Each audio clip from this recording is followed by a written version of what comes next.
Carl Sagan wanted to communicate with extraterrestrials. He hoped that they in turn would communicate with us. Now you know that the Republicans can't communicate with the Democrats. You know that husbands and wives have difficulty in communicating. Children and parents have difficulty because the language we use was designed a long time ago. And it is inherently difficult to get ideas across in the language that we use today. SETI is a non-profit organization dedicated to the search for extraterrestrial life. It is more than likely that the universe is filled with life everywhere. However, the search for intelligent life should not begin out there, it should begin on our own planet. As counterintuitive as this series may be, it will be nowhere near as counterintuitive as this single episode will be. We are about to debunk human intelligence. The old language is that people can think and reason. I do not believe that is possible. I have many inventions, I've worked on many different things, but I do not believe that human beings can think or reason. I know how counterintuitive this sounds. Because of our technological advances, it would seem obvious that humans can think and reason. But, much like how the universe makes less sense the deeper we dive into its fundamentals, the human mind makes less sense the deeper we dive into its fundamentals. Its functions are not as obvious as they would seem to be at face value. If you haven't gotten the memo yet from watching my channel, I encourage all to never take anything at face value. Think not what you see, think what it took to produce what you see. So, in the case of debunking man's ability to think or reason, let's take a look at any given invention to see how exactly it came to be. In this case, let's take a look at the origins of the camera. Where did the camera come from? There were no cameras at one time. Someone had to think about a camera. It just doesn't come out of the thin air. Many years ago, in ancient Egypt, you went in this dome, there was a little hole here, and the daylight came in, and you saw people walking upside down on the wall. How many of you have experienced that kind of phenomena? That is essentially the box hole camera. And somebody said, well, how can I see that image? And they used a transparent membrane back here, and they could see the upside down head or a person or a cow. And they asked this question, if only I could retain that image. The point of Jacque's breakdown of how inventions came to be is that the mind of the human being operates much differently than how we think it operates. Instead of seeing the brain as this generator of ideas, it is simply a transceiver of information in every sense of the word. We do not generate thoughts from nothing. Every thought is influenced by something else. No one person invents something. An invention is the result of the accumulation of various bits of information. Even fire, the first human invention, was not human-made. Humans simply accumulated bits of information through experience to mimic the conditions that make fire possible. This way of viewing the world encourages us to look at things not as they are, but to look at the factors that make things the way they are. Part 1. To think or reason. The first human being that jumped off a precipice with wings, he died. And his brother-in-law wrote, next time, make the wings larger. Well, the next guy that jumped off, he jumped off with the larger wings. And he flew a little, and then they went. And the old fisherman said, you got to brace them wings, like a boat, like a mast. They're not going to hold, so they braced it. And then they jumped off the precipice, this individual, and he flew, and he hit a tree. And he hurt his leg real badly. And his wife said, you know, John, a fish has a rudder. Good point. And they stuck the rudder on the airplane.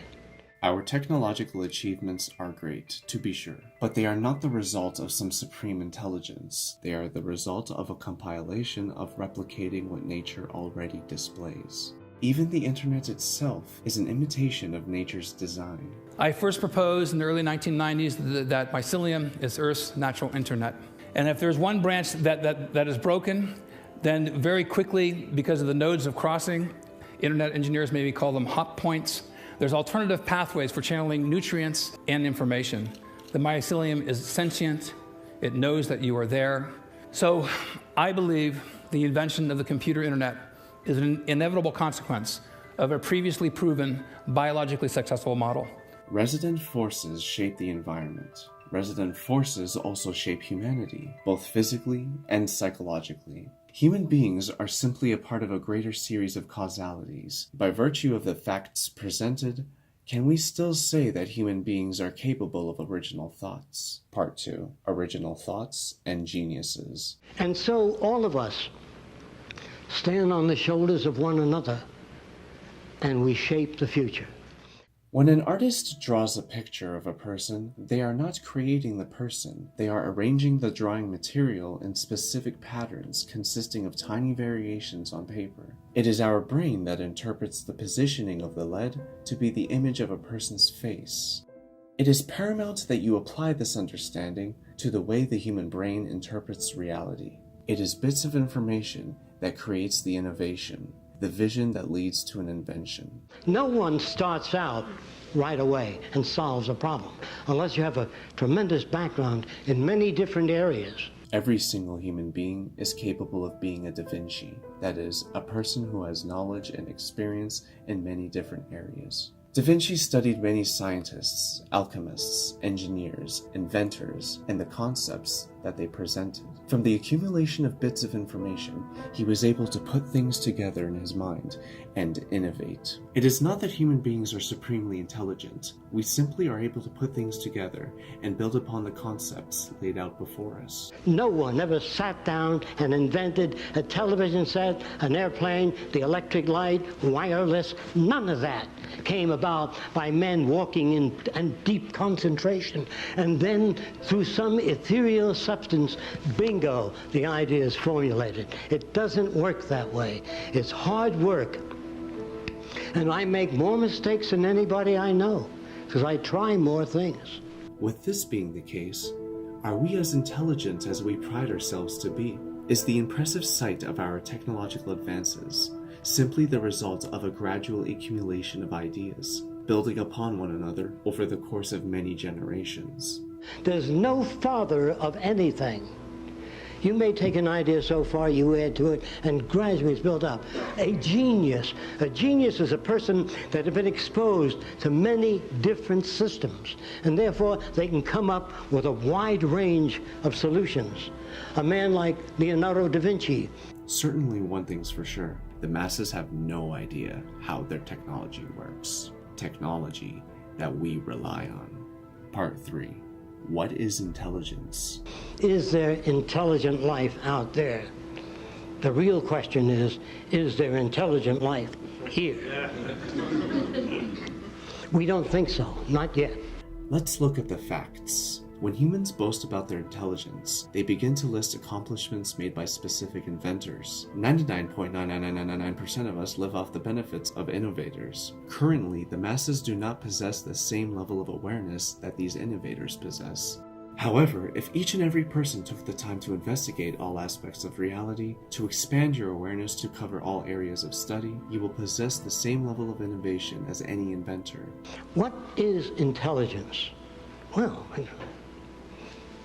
the ability to reason things out. You can't have that ability unless you've had experience. I know where every invention I ever made came from. I know the influence, the books I've read, the people I've known, everything that shaped those values. And sometimes people say, well, when did you think of that wonderful idea? It was February the 1st? No, it's cumulative bits of information that we put together with experience. This all implies that there is no such thing as intelligence. There is only the awareness of information and the application of that information. If a person has only been exposed to a specific set of value systems and belief systems, then that's all they know, and that's all that they can reference in their mind when viewing the world. Due to the fact that this society encourages face value thinking, people will immediately dismiss a foreign idea as whatever it is in their mind, imposing their perception on the idea instead of letting that idea speak for itself, hence judging a book by its cover. Therefore, it is nearly impossible to spread ideas simply due to these factors that play into societal engineering, especially considering the language we use to describe reality. We do not have the proper linguistic structure to describe the deeper layers of reality. Not only this, but our language confines our minds to rigid forms of expression, another aspect of social engineering that we will explore in the next episode.